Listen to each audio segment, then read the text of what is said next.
Welcome to County Portal, your simple source for local government services and public records. Let's get started. Does the food stamp office investigate every single anonymous report they receive? This is a question a lot of people have, whether they're concerned about fraud in their community or worried about a false report being made against them.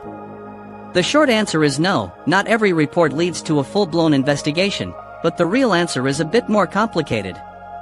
Every report or tip that comes in, whether it's anonymous or not, is reviewed. No report is just thrown in the trash without being looked at. A caseworker or a fraud investigator will assess the information provided in the tip.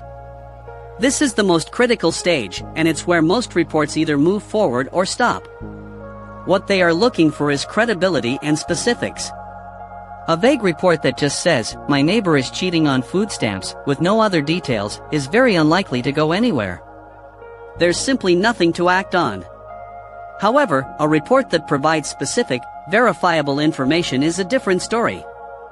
For example, a tip that says, "John Doe at 123 Main Street is receiving SNAP benefits for a household of one, but his girlfriend and her 2 children moved in 6 months ago and he never reported them," gives an investigator a lot to work with. Or a report might say, "Jane Smith at 456 Oak Avenue claims to have no income, but she started working for cash as a cleaner for XYZ company 2 months ago." These types of reports provide names, addresses, and specific allegations that can be cross-referenced with other data. Once a report is deemed credible, the agency will likely start a preliminary check. They can look at other government databases, like employment records from the state's Department of Labor, to see if there are unreported wages. They can check property records or other public information. If these initial checks show a discrepancy, that's when a more formal investigation begins. This usually starts with a letter sent to the recipient asking for clarification or additional documentation, like recent pay stubs or a new list of household members.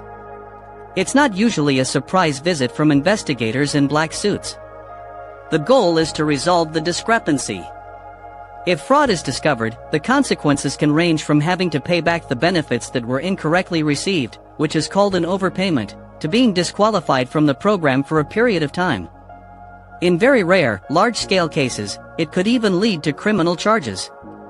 So, to sum it up, every report is looked at, but only those with specific, credible, and verifiable details will trigger a real investigation. A simple, angry, or vague tip is almost always filed away with no further action taken. The system relies on concrete information, not just accusations, to start the process. Thanks so much for watching and for wanting to understand how this system works. We hope this cleared things up for you. If you found this video helpful, please give it a thumbs up and consider subscribing to the channel for more straightforward explanations on important topics.